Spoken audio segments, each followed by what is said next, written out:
Сайн байцгаана уу та бүхэнд өнөөдөр мэндийг хүргэе. Өнөөдрийнхөө видео бичлэгээр бид нэр веб хуудасыгаа линк буюу холбоос холбож үзүүлье. Тэгэхээр өмнөх видео бичлэгээр бид нэр анхны веб эрхэн хийх талаар тайлбарсан. Өнөөдрийнхөө видео бичлэгээр бид нэр тухайн веб хуудсан дээр гадны линк буюу холбоос эрхэн холбох талаар тайлбарлах юм аа.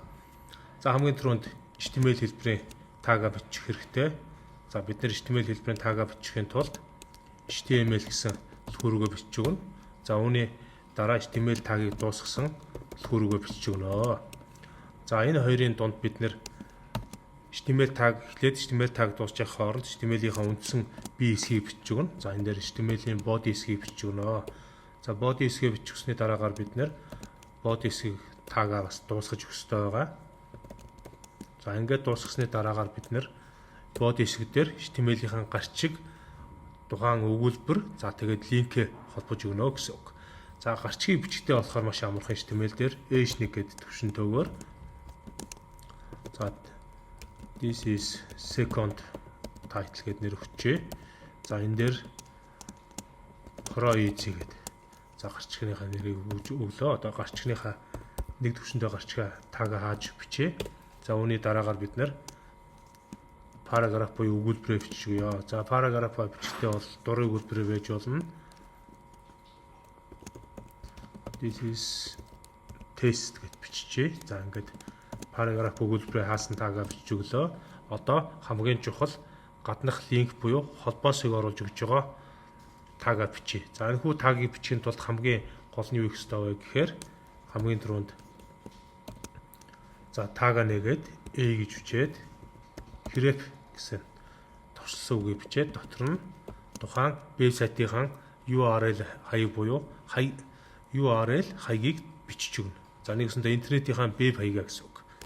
За энэ дээр бид нэр www 3w тавиад go цэгмэн гэж бичиж. За ингээд тага бичээд дууссан бол энэ таг одоо интернет хаяг маань хоёр давхар ажилтан дотор бичигдэж өгөх ёстой байгаа.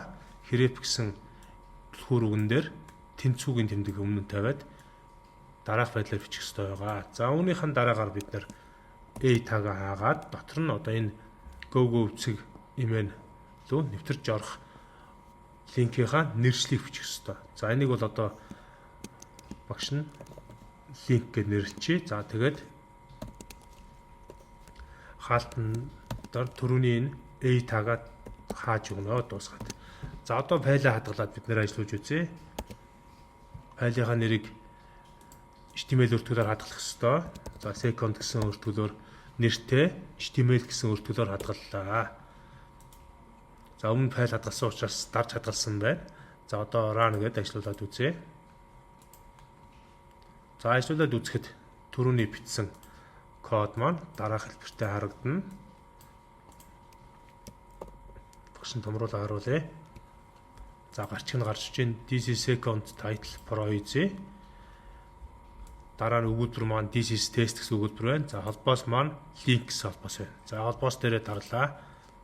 www.go имэн сайт руу өсөрч байна. За энэ хүү холбоос маань дутуу байгаа учраас одоохондоо хандлт орохгүй байна. Дахиад хэдүүлээ засварлаа. За go имэн сайтыг хэдүүлээ засварлаа. 3w-г нь устгаад http тодорхойлох хэсэг за дашуу зураасаа тавьж өгөөд хадгалчихъя. За одоо энийгээ дахиад run төвшөөрөөр ажиллуулад HTML дээр гараад ирлээ. Refresh хийгээд link төвшөөр дээр дарая. За ингээ Google цэгийн сайт руу орж ийнэ. За энэ дээрээс багш нь буцаад тайлбарыг өгье. Одоо түрүүн бидний бичсэн хаяг маань болохоор энэ http тодорхойлох хэсэг дашуу зураас go имэн веб сайт руу нэвтэрч орсон байна. Энэ бол веб сайт руу нэвтэрч орж байгаа URL буюу веб хаяг. За веб сайтын хүү хаягийг линк гэсэн товчлуураар дарж орж байгаа. Одоо линк гэсэн товчлуурыг бид нэр өөрчлөөд go цэг имэнч гэдэг юм уу? За эсвэл одоо button гэж нэрлэж болно. За нэг гэсэндээ энэхүү button гэсэн төвчлөрөн дээр дарагдсанаар энэхүү go цэгийн маань веб сайт руу өсөрч буюу одоо тухайн вебсайт руу шилжиж орно. Дахиад ажлуудад үзүүлээ.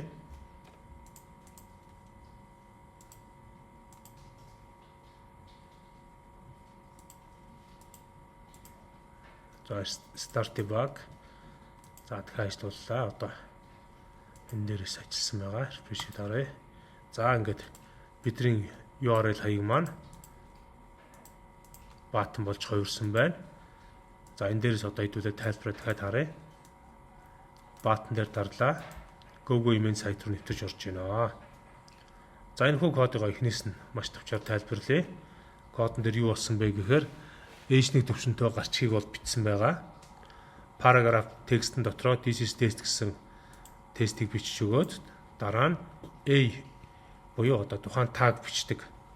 Холбоосыг илэрхийлдэг A тагын дотор href функцаар href функцаар бид нэр URL буюу веб хуудасынхаа хаягийг бичээд button гэсэн нэртэйгээр тухайн товчлуурыг үүсгээд тухайн товчлуурын дээр дарангууд Google email сайт руу нэвтэрч ордог веб хуудсыг хийлээ. За өнөөдрийнхөө хичээлд анхаарал хандуулсан та бүхэнд баярлалаа. Бороо хичээл сүга subscribe хийж дагаарай.